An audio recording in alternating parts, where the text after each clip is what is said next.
and I hadn't seen him in a while. Troy was 16.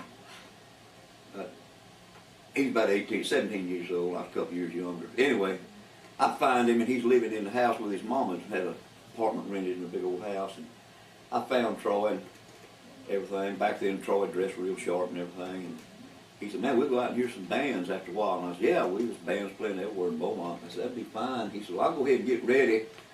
So I'm sitting up there in the chair waiting for him to get ready. And he said, "Man, I'm hungry." He said, "Boy," I said, "Mama's got some fine, fine steaks in there in that fridge." He said, "I sure wished I knew how to cook one of them." I said, "You want me to cook you one of them?" "You know how?" "Yeah." "Oh, yeah, man, do." And I opened that fridge. I had never seen a steak look like that. Big old steak, and I never cooked one in my life. And I went, got a pan out of there and put it on the stove, you know, and threw that steak in there. Troy's in there getting ready. I looked at that steak, and it's got brown on this side. I flipped it right over. As soon as it got brown on the other side, I put it in the plate, and the knife and fork, and set it to the table. "Ready, Troy? Done got it ready?" And I said, oh man. So I'm cleaning up the kitchen, and I heard Troy, when he cut into it, he said, "Boy, this blood sure spooks me." That steak, you talk about rare. Man, it was rare.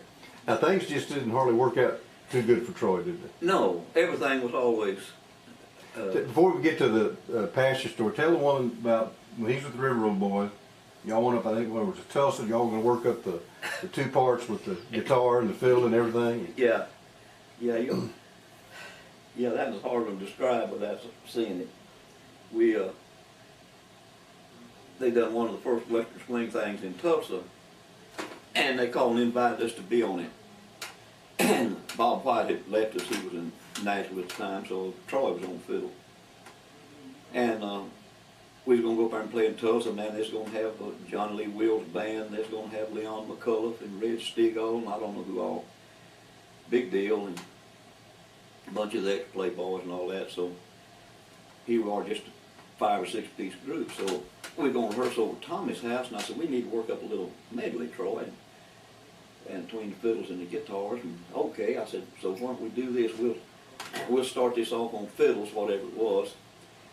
And while Dickie's singing, we'll put the fiddles down right quick, and you get your guitar, and I'll get the mandolin, and we'll play that.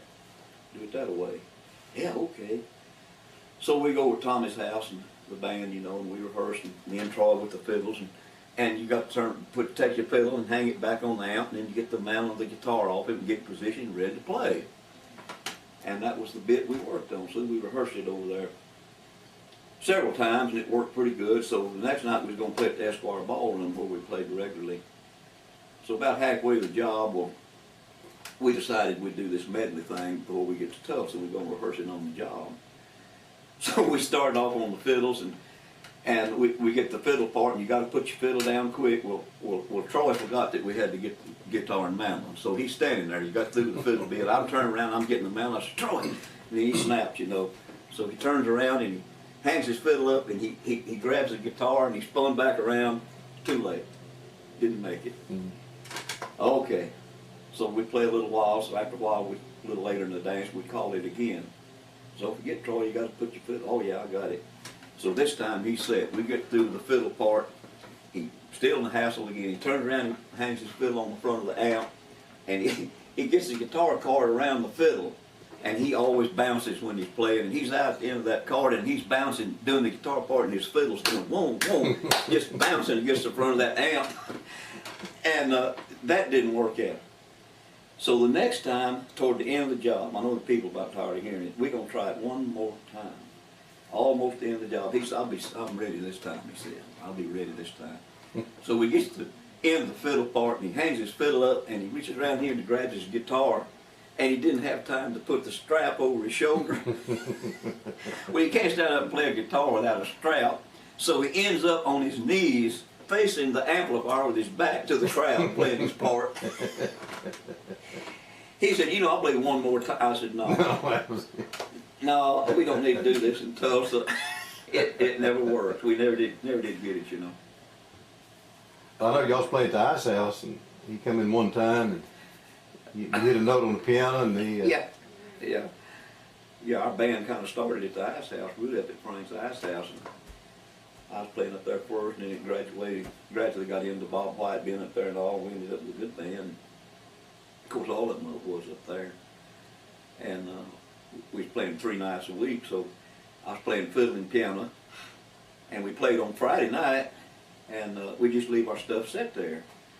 And I just leave my fiddle there on top of the piano. So come in the back door, and Troy was up there fiddling his guitar, and I wasn't paying no attention. So I just reached over the piano, whatever note I hit, and which happened to be G, and I just thumped the G string on my fiddle, and they was together, and I just kept walking. But when I hit that G, Troy assumed that it was an A, which is known as what musicians tend to do. They hit an A. But I hit a G. Well, Troy thought it was A, so he went to tune his guitar to it. And he went on and he tuned her up. He tuned his A to a G. I don't know why he didn't hear it, but he didn't. And when we got ready to play the opening song, Troy was going to take his chorus. And we was all in A, and he was in B. And he had this big frown between his eyes, and he's looking like this, and he's playing in one key. What were y'all playing? Seemed like it was Spanish two-step, seemed like. And anyway, his part fell in B, which should have been A. And we're all in A, and he's in B, wondering what in the world are they doing. We had to stop and let him retune everything, but it always went bad for Troy. And he told about playing in Chicago and end up in the mob and. Yeah, he said he got off up in Chicago and was playing in this place and didn't know it was owned by the mafia. And all kind of lounges and clubs up and down the way. And he said, I played the first set, and the intermission said, these 2 guys walked up to me and said, hey man, said, we'll pay you, I don't know, $50 or what it was more a week if you'll come on down the road with us and play in that club. Troy said, I went and unplugged my guitar and amp, went down to that club and plugged in. He said, took intermission down there. 2 guys from the first place walked up, one on one side and one on the other with shoulder holsters on, said, I believe you better go back down there where you was a while ago. He said, I unplugged my amp and guitar and walked back down there. All in one night. So tell about the pasture and the cattle. Oh gosh. This was with the River Old boys, and after we left Frank's ice house and the Esquire. Some party called us up, and they're going to have a big private party in near Cat Springs, between there and Brookshire, some little old plan. There's an old abandoned gymnasium over there, of all places, and they're going to have a private party, and they want us to play it. So they gave us directions, and we come in off Interstate 10, and all back through there, and ended up winding around through the road. We finally found the place. So when I got there, I realized, I said, you know, I live off of 290, and when I leave here, it's going to be closer to going to 290 rather than back to 10. So Troy lived over that way too, lived in Spring Branch. So he's up at the bar with me, and I asked this guy, I said, say, isn't it a lot closer to 290 than it is 10 when we leave here? And he said, yeah. He said, just go out that road, and when you cross that cattle guard, he said, the first road, he said, you take a left. And it's not too good a road at first, and then he put you on a blacktop road, and you take you right to 290. I said, that's the way I'm going home. Troy says, me too. He said, I'll follow you. So we get back up there and finish the dance up, and we load up our stuff, and here's Troy right behind me. So it got a little bit foggy. So I was doing what the guy said, I thought. When I went across the cattle guard, there was a road, sure enough, and I took a left. Actually, it goes out in the cow pasture, dead ends, but I didn't know that. You should have went a little further to get that road he's talking about. So when I pulled out of there and hung the left on this road, and it was real foggy, me and Troy had to work the next day. He's working for me for the city of Houston. So I'm taking off, and I got a big old double cab pickup truck with a trailer hitch on the back and a heavy duty hitch bumper on it.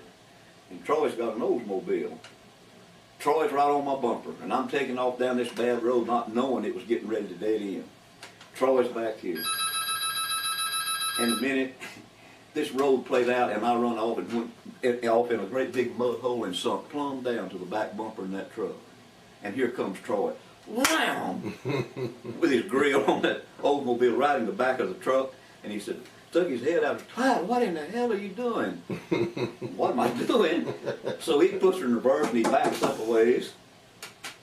And he put the automobile in reverse and backed up a little bit, and I get out and look, and I'm sunk down to the bumper. I knew I'd had it.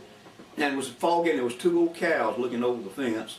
And Troy backed up a ways, and then he puts it in drive and sticks his head out the window, and he said, "It didn't break my headlight, did it?" I said, "Yeah, Troy, and some other things." And he says, "It broke that headlight?" And I said, "Yeah, it's laying all along this bumper. I don't know why that $3 headlight was so." He said, "Damn." And he jumps out to look with it still in drive, and it was revved up about 30. He jumped out and he wants to get a look. I said, "Watch it, Troy." "Damn, I'm gonna hit you again." Wham! Same place, same everything, all over again. And of course, he wasn't going further than that truck. And I laid down across the hood, me and them cows, and I laughed till I cried. And Troy done hit me twice, and everything he'd done, he doubled it. "Damn," he said, "I'm gonna hit you again." He backed up a little ways, and I couldn't get out of that thing. And there he was, wind headlight. It tore the grill in, it buckled the hood, tore the headlight out, and he said, "Well, we back out here and go home." I said, "Good." I said, "I'll ride with you." I got in the back seat. I didn't even get in front, and I was in the floor. He says, we drove about 5 miles. He said, "You know what?" He said, "I believe that my babysitter can take a bar and cry most of that out, and it'll be all right." And I said, "Uh-huh." When we got home the next morning, I called Tommy Howder, the drummer. He had a pickup. Mm-hmm. He took me out there with a chain, and we could not budge that truck of mine. And I had to get a wrecker out of Katy. And the wrecker had to come pull me out. And he tore down about 40 foot of barbed wire fence getting me out of there. So we're back at work now the next day. And like I say, Troy worked. There's this old mobile, the front all tore out of it. He's searching all these